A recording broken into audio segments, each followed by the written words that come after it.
உபாகமம் 3ஆம் அதிகாரம். பின்பு நாம் திரும்பி பாசானுக்கு போகிற வழியாய் போனோம்.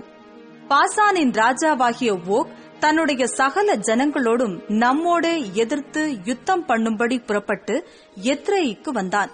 அப்பொழுது கர்த்தர் என்னை நோக்கி, அவனுக்கு பயப்பட வேண்டாம், அவனையும் அவனுடைய ஜனங்கள் எல்லாரையும் அவன் தேசத்தையும் உன் கையில் ஒப்புக் கொடுத்தேன். எஸ்போனிலே குடியிருந்த எமோரியரின் ராஜாவாகிய சீகோனுக்கு நீ செய்தது போல அவனுக்கும் செய்வாய் என்றார். அப்படியே நம்முடைய தேவனாகிய கர்த்தர் பாசானின் ராஜாவாகிய ஓகையும் அவனுடைய சகல ஜனங்களையும் நம்முடைய கையில் ஒப்புக் கொடுத்தார். அவனுக்கு ஒருவரும் மீதியாயிராமற் போகும் மட்டும் அவனை முறிய அடித்தோம். அக்காலத்திலே அவனுடைய பட்டணங்களையெல்லாம் பிடித்தோம். அவர்களிடத்தில் நாம் பிடித்துக் கொள்ளாத பட்டணம் இல்லை. பாசானிலிருந்த ஓகின் ராஜ்யமான 60 பட்டணங்களுள்ள அர்கோப் தேசம் முழுவதையும் பிடித்தோம். அந்த பட்டணங்கள் எல்லாம் உயர்ந்த மதில்களாலும் வாசல்களாலும் தாழ்பாள்களாலும் அரணாக்கப்பட்டிருந்தது. அவைகள் அன்றி மதிலில்லாத பட்டணங்களும் அநேகம். அவைகளையும் சங்காரம் பண்ணினோம். நாம் எஸ்போனின் ராஜாவாகிய சீகோனுக்கு செய்தது போல அந்த எல்லா பட்டணங்களிலும் உள்ள புருஷரையும் ஸ்திரீகளையும் பிள்ளைகளையும் சங்காரம் பண்ணினோம். ஆனாலும் பட்டணங்களிலுள்ள ஆஸ்தியையும் சகல மிருக ஜீவன்களையும் நமக்கென்று கொள்ளையிட்டோம். இப்படியே யோர்தானுக்கு இப்புறத்தில் உள்ள அர்னோன் நதி தொடங்கி எர்மோன் மலை வரைக்கும் உள்ள தேசத்தை நாம் அக்காலத்தில் எமோரியருடைய 2 ராஜாக்களிடத்திலும் இருந்து பிடித்தோம். சீதோனியர் எர்மோனை சீரியோன் என்கிறார்கள், எமோரியரோ அதை சேனீர் என்கிறார்கள். சமனான நாட்டின் எல்லா பட்டணங்களையும் கீலேயாத் முழுவதையும் சல்காயி எத்ரேயி என்னும் பாசானிலிருந்த ஓகுடைய ராஜ்யத்தின் பட்டணங்கள் மட்டுமுள்ள பாசான் முழுவதையும் பிடித்தோம். மீந்திருந்த ராட்சதரில் பாசானின் ராஜாவாகிய ஓக் என்பவன் மாத்திரம் தப்பியிருந்தான். இரும்பினார் செய்த அவனுடைய கட்டில் மனிதருடைய கை முழத்தின்படியே 9 முழ நீளமும் 4 முழ அகலமுமாயிருந்தது. அது அம்மோன் புத்திரருடைய ரப்பா பட்டணத்தில் இருக்கிறதல்லவா?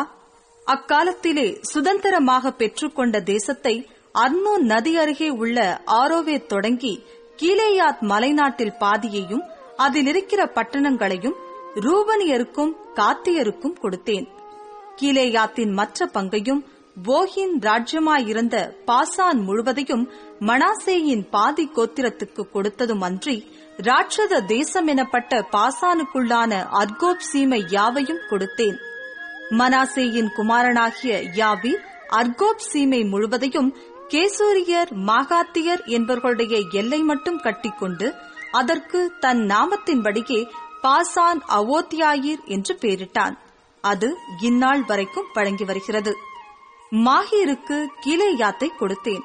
மேலும் கீலேயாத் தொடங்கி அர்னோன் நதி ஓடுகிற பள்ளத்தாக்கும் கடையாந்திரமுமான அம்மோன் புத்திரரின் எல்லையாகிய யாபோக்கு ஆறு மட்டும் இருக்கிற தேசத்தையும் கின்னரேத் தொடங்கி அஸ்தோத் பிஸ்காவுக்கு தாழ்வாய் கிழக்கே இருக்கிற உப்புக்கடலான சமனான வெளியின் கடல் மட்டும் யோர்தானின் எல்லைக்குள் அடங்கிய சமனான வெளியையும் ரூபனியருக்கும் காத்தியருக்கும் கொடுத்தேன்.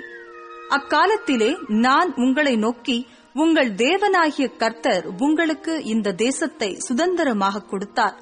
யுத்தம் செய்யத்தக்கவர்களாகிய நீங்கள் எல்லாரும் இஸ்ரவேல் புத்திரரான உங்கள் சகோதரருக்கு முன்னே ஆயுதபாணிகளாக நடந்து போங்கள். உங்கள் மனைவிகளும் உங்கள் பிள்ளைகளும் உங்கள் ஆடு மாடுகளும் மாத்திரம் நான் உங்களுக்கு கொடுத்த உங்கள் பட்டணங்களில் இருக்கட்டும். உங்களுக்கு திரளான ஆடு மாடுகள் உண்டென்று அறிவேன். ஆனாலும் கர்த்தர் உங்களை இளைப்பார பண்ணினது போல உங்கள் சகோதரரையும் இளைப்பார பண்ணி யோர்தானுக்கு அப்புறத்தில் உங்கள் தேவனாகிய கர்த்தர் கொடுக்கிற தேசத்தை சுதந்தரித்துக் கொள்ளும் மட்டும் நீங்கள் இருந்து பின்பு அவரவர் நான் உங்களுக்கு கொடுத்த உங்கள் சுதந்திரத்துக்கு திரும்புவீர்களாக என்றேன். அக்காலத்திலே நான் யோசுவாவை நோக்கி, உங்கள் தேவனாகிய கர்த்தர் அந்த 2 ராஜாக்களுக்கும் செய்தவைகளை எல்லாம் உன் கண்கள் கண்டது. நீ போய் சேரும் எல்லா ராஜ்யங்களுக்கும் கர்த்தர் அப்படியே செய்வார். அவர்களுக்கு பயப்படீர்களாக. உங்கள் தேவனாகிய கர்த்தர் தாமே உங்களுக்காக யுத்தம் பண்ணுவார் என்று சொன்னேன்.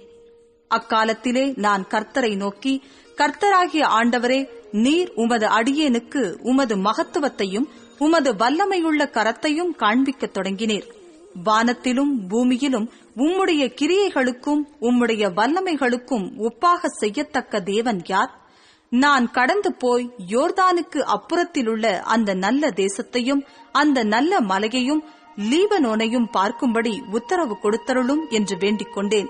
கர்த்தரோ உங்கள் நிமித்தம் என்மேல் கோபம் கொண்டு எனக்கு செவிக்கொடாமல் என்னை நோக்கி, போதும், இனி இந்த காரியத்தை குறித்து என்னோடே பேச வேண்டாம். நீ பிஸ்காவின் கொடுமுடியில் ஏறி உன் கண்களை மேற்கிலும் வடக்கிலும் தெற்கிலும் கிழக்கிலும் ஏறெடுத்து உன் கண்களினாலே அதைப் பார். இந்த யோர்தானை நீ கடந்து போவதில்லை. நீ யோசுவாவுக்கு கட்டளை கொடுத்து அவனை திடப்படுத்தி பலப்படுத்து. அவன் இந்த ஜனங்களுக்கு முன்பாக கடந்து போய் அவனே நீ காணும் தேசத்தை அவர்களுக்கு பங்கிட்டுக் கொடுப்பான் என்றார். பின்பு பெத்பெயோருக்கு எதிரான பள்ளத்தாக்கில் தங்கியிருந்தோம்.